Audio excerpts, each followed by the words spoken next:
Hi, good day everyone. My name is Jennifer Sanchez Tumbagahan, a licensed real estate appraiser and currently a municipal government department head of the Office of the Municipal Assessor of San Enrique, Negros Occidental.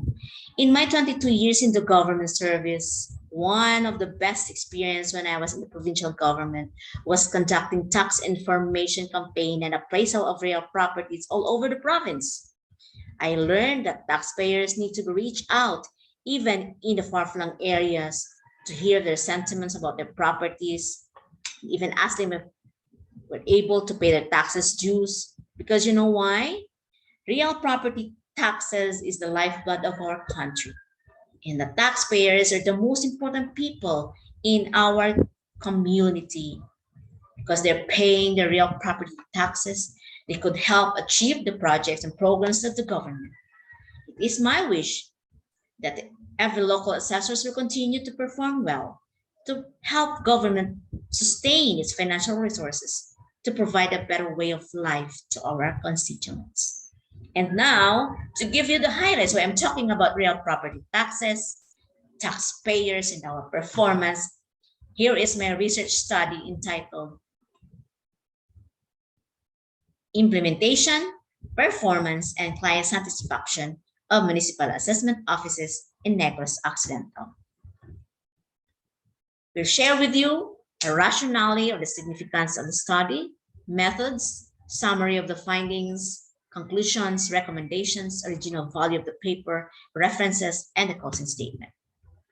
For the rationale, real property taxes form the biggest part of any local government resources all over the world. However, the Asian countries experience financial crisis caused by activities in the real estate sector attributed to practices and performance of assessment services. In the Philippines, the Constitution empowers all local government units to manage their financial affairs, hence RA 72160, otherwise known as the Local Government Code, enumerates taxing powers of local government, but studies reveal the dominance of the Internal Revenue Allotment, or the ERA, to coffers of LGUs believed caused by inadequate technical skills and improper application of assessment services, hence this study. This study assessed the extent of implementation of assessment principles in the areas of appraisal, classification, assessment, and equitability and the level of performance of assessment offices in terms of efficiency, quality, and timeliness. The study also investigated the challenges encountered by the assessment offices and client satisfaction in the areas of frontline services, service quality, physical setup, and basic facilities. The findings were utilized as the basis of a strategic plan to enhance implementation of assessment principles, the level of performance of offices, and client satisfaction. For the methods, the study used a descriptive comparative research design. The descriptive design was used to describe the extent of implementation of assessment principles, the level of performance of assessment offices, and satisfaction of clients. However, the comparative design was used to determine the differences in the extent of implementation, the level of performance, and the satisfaction of clients when local government units are grouped according to income classification land area.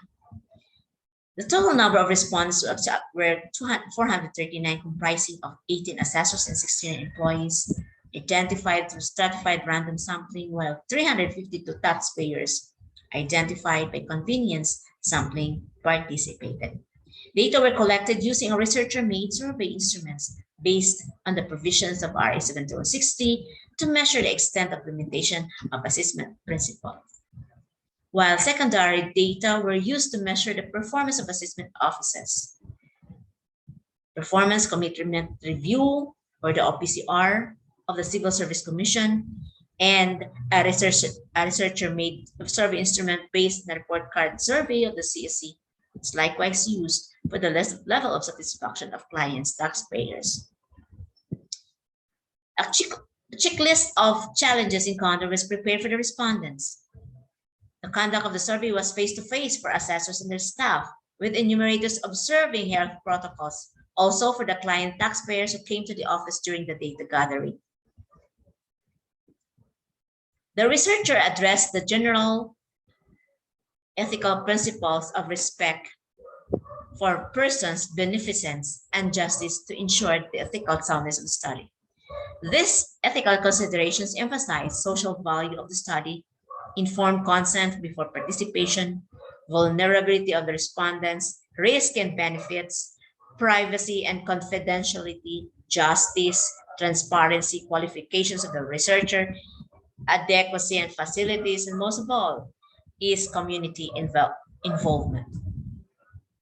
For the summary of the findings revealed that the extent of implementation of assessment principles by the offices of the assessors is very great, which means that the principles are applied all the time. In terms of the variables, equitability was rated highest, while the lowest is appraisal, but still very great extent. While the performance of assessment office based on the OPCR as a whole is standing, which implies that it is extraordinary with exceptional job mastery. In terms of the variables, the highest performance rating was on efficiency, interpreted outstanding, while the lowest mean rating was on timeliness of submission of reports, although it's still outstanding. While the clients are very satisfied on assessment services, frontline services was rated the highest, while service quality was provided with a lower mean rating. We're very satisfied. There is no significant difference in the extent of implementation and the level of performance of assessment offices when grouped according to income class, while there was significant difference when grouped according to land area in terms of quality and timeliness. There is likewise no significant difference in the satisfaction of clients. Surprisingly, clients from lower class LGUs are more satisfied with assessment services than from other classes of local government units. The major challenge identified by respondents is the agrarian reform program, where properties are not correctly identified. Other challenges are administrative, such as budget constraints, lack of mobility, weak enforcement, and also policies information.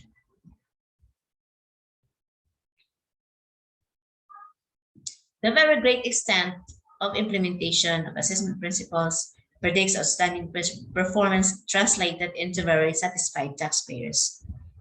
Another conclusion, although there are no significant difference in the implementation of assessment principles, when LGUs are grouped as to land area and income classification, there is significant difference in the satisfaction of taxpayers, which imply that there is a need for monitoring and evaluation of performance other than the necessity of training and higher education to ensure the competence of assessors. Challenges encountered by assessment offices can be grouped as administrative, procedural, political, and policy issues, which are indicators of the weak credibility of assessment, which may lead to unsustainable local revenue resource. For the recommendations, the provincial assessor may utilize the findings of the study in drafting a revenue-raising program that would include appropriations for training and scholarship for officers and employees of the Office of the Municipal Assessors. The municipal assessors may use the findings as basis in the preparation of their annual plans and programs to improve implementation and sustain outstanding performance that will lead to client satisfaction. For future researchers, to use the findings of the study for a comprehensive assessment of services of all cities in the province to compare with performance of the municipalities. And the original value of the paper, the study contributes significantly to the dearth studies on implementation of assessment principles, performance of assessment offices, and client satisfaction in the assessment service. Additionally, the findings of the study provided baseline information to the PLGF, the provincial assessor, and the municipal assessors in the preparation of training programs to enhance the implementation of assessment principles and improve the performance levels of assessment offices towards very satisfied taxpayers. That will lead to higher real property tax collections. Here are the references.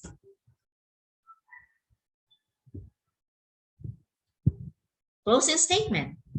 The certification by the head of the Office of Adoption and Strategies outlined in the strategic plan output of the study is very encouraging on the part of the researcher, with the hope that very satisfied taxpayers will result to higher collection of real property taxes for use of local governments. Thank you for listening and good day, everyone.